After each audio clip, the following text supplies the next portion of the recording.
All right, now we're going to talk about Niels Bohr. And Niels Bohr's model is often called the Bohr model for the most part, but sometimes referred to as the solar system model, which is different than the previous model, which was the nuclear model or the planetary model. And you'll see why it's called the solar system model a little bit later. So first of all, who was he? He lived from 1885 to 1962. He worked for Thomson and was mentored by Rutherford. Bohr improved on the nuclear model by ordering the electrons instead of putting them in random locations as they were before in the planetary model. He used Rutherford's description of the nucleus and Max Planck's theory about quanta. He fled to America out of Europe as the Nazis invaded Denmark. He fled Copenhagen westward and eventually made it to America and was involved in the U.S. Atomic Energy Project, but only in projects that were about energy and not killing people. He was not involved in the Manhattan Project or creating the atomic bomb. He did not want to use physics to kill people. So there was a distinct problem with the nuclear model, Rutherford, his mentor's model. Niels Bohr is mostly a physicist who did most of his work with mathematical calculations on how these subatomic particles were moving. And there was a huge problem.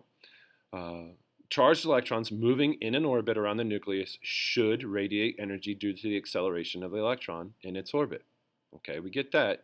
But the frequency of the emitted radiation should gradually change as the electron lost energy and spiraled into the nucleus. So as you lose energy, you should lose momentum and you should get closer to the nucleus. And as you get closer to the nucleus, the amount of energy you can emit is going to change. So the actual frequencies of the electromagnetic radiation that come off or emitted by an electron should change.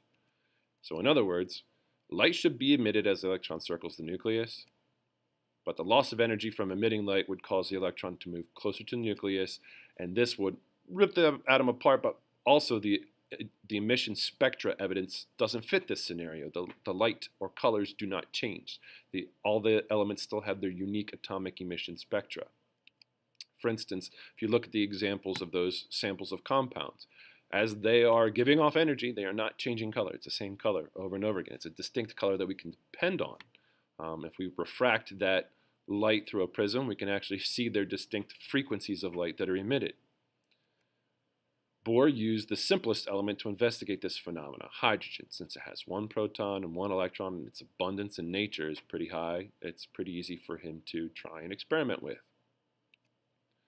So Bohr built off of Planck's idea, and Max Planck, accidentally stumbled upon a groundbreaking idea that light, like matter, must have an indivisible unit. In other words, you cannot just keep subdividing energy into smaller and smaller units. There's got to be the lowest divisible unit of light or energy.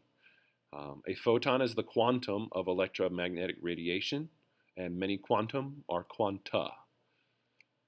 So in other words, electrons are in atoms, and they are in orbits of differing energy around the nucleus. And that the energy of an electron is quantized, meaning electrons can have one energy level or another, but nothing in between, and that these are stable forms.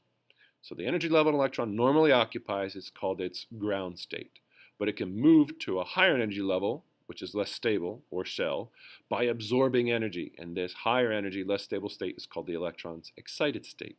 As it goes back towards a ground state to go back to that closer energy level, it has to emit energy or emit electromagnetic radiation to be able to go back down there. So you have to think of it kind of like a car going around a circular track. So if you're going around that circular track, there's a maximum amount of speed that you can maintain with a small radius of a circle of a track without flying off the road. You can be squealing your tires. Well, if you add more energy to it, or if you hit the accelerator, you're no longer able to maintain that same path. You'll fly off the track. So if you're lucky, there's a bigger track encircling that one that you can actually go to. Now you can go faster around this track because its arc is less extreme as the one that's closer. Same thing happens with electrons. As energy or photons come in and are absorbed by an electron, it picks up angular speed or momentum, and it must jump to a higher energy level or an excited state. Now, it doesn't stay at this excited state forever. It needs to go back towards its ground state, but the only way that it can go back down is if it gets rid of that extra energy in the form of giving off a frequency of electromagnetic radiation or light. This finally explains how each one of these elements can have their unique atomic emission spectra. The electrons aren't just randomly emitting light. they are jumping to specific excited states, and as they go back towards a ground state, they're giving off specific amounts of energy which correspond to specific frequencies of light. So let's review. The Bohr model has the following features. Just like Rutherford told us, there is that nucleus, but now that the electrons are moving about the nucleus in stationary states, which are stable, that is, not radiating energy. So in that nucleus, that electron is moving around that nucleus, and it's not emitting any radiation. It's just stable in that orbital path, in that energy level.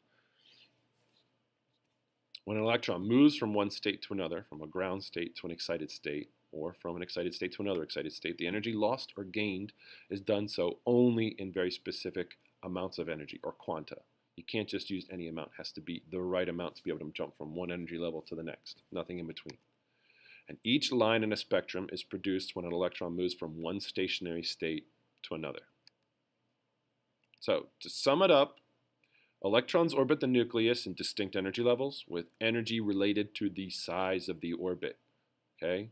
Just like the example with the car, the energy level that's closest to the nucleus, the smallest radius of the energy levels, has got to be the lowest energy level, the principal energy level.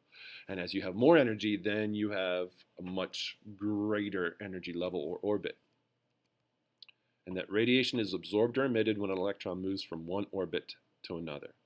So as it absorbs energy, it goes to a higher or excited state, and as it emits energy, it goes down to a less excited or ground state.